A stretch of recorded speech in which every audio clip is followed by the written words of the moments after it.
Bonjour à tous et bienvenue dans cette vidéo sur le mouvement d'un système dans laquelle je vais présenter le vecteur variation de vitesse. Pour décrire le comportement d'un objet au cours de son mouvement, nous réaliserons une étude cinématique. La cinématique est l'étude des mouvements indépendamment des causes qui les produisent. Elle fait intervenir trois vecteurs qui sont le vecteur position OM, le vecteur vitesse V et le vecteur accélération A.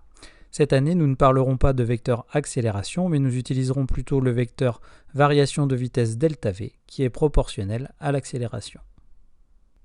Pour bien comprendre la notion de vecteur variation de vitesse, je vais commencer par représenter l'évolution du vecteur vitesse au cours d'un mouvement. Donc, je considère toujours le mouvement d'une balle de tennis lancée dans l'air. Donc, pour étudier ce mouvement, je prends dans le référentiel terrestre, je prends un repère OIJ, une base de temps, et donc j'observe le mouvement de la balle en fonction du temps. Je représente pour chaque position le vecteur vitesse et je constate que le vecteur vitesse change de direction et a également sa norme qui change. Je peux donc dire ici que mon vecteur vitesse a deux coordonnées Vx, Vy qui sont des fonctions du temps. Donc le vecteur change de direction et à sa norme qui change également. On utilise généralement la norme du vecteur vitesse pour qualifier le mouvement. Donc l'évolution de la norme du vecteur vitesse en fonction du temps va permettre donc de caractériser le mouvement. La norme V sera égale à racine de Vx carré plus Vy carré. Et donc suivant l'évolution de V, nous aurons de différents types de mouvements. Donc par exemple, si la vitesse est constante, si la norme de la vitesse est constante, alors on dira que le mouvement est uniforme. Ensuite, si la vitesse augmente, dans ce cas, le mouvement sera dit accéléré. Et si la vitesse diminue, alors le mouvement sera dit ralenti. Donc voyons sur l'exemple de la balle de tennis lancée dans l'air, comment évolue donc la norme de la vitesse. Donc on constate sur le graphique deux zones. Une première zone dans laquelle la vitesse diminue. Donc dans cette partie-là, nous pourrons dire que le mouvement est ralenti.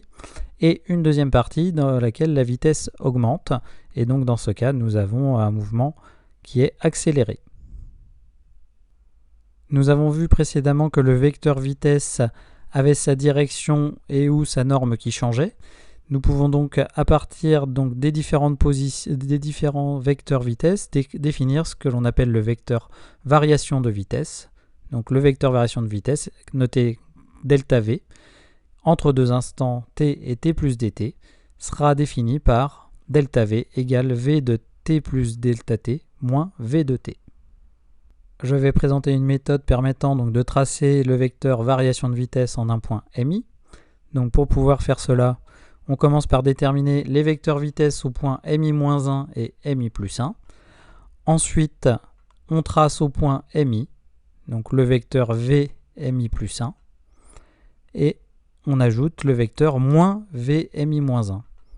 Et donc la résultante ici correspondra au vecteur ΔV au point MI. Donc voyons concrètement sur un exemple comment tracer un vecteur variation de vitesse. Donc je considère le mouvement de la balle de tennis lancée dans l'air. Je représente les différentes positions de la balle et donc je vais numéroter les positions donc de M1 à M15 et donc je vais chercher à déterminer le vecteur variation de vitesse au point M3. Pour pouvoir représenter donc ce vecteur au point M3, il va falloir que j'ai le vecteur vitesse au point M2 et le vecteur vitesse au point M4.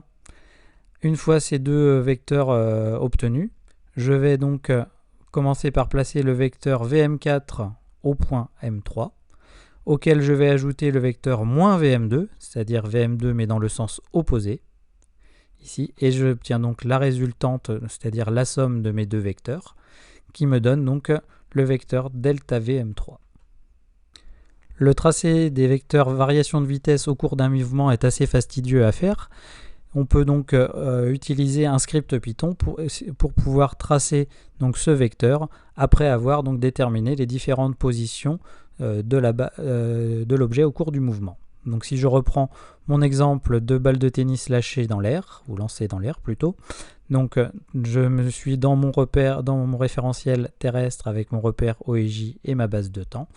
Et donc si je représente les vecteurs variation de vitesse au cours du temps à l'aide d'un script Python, j'obtiens donc l'animation suivante.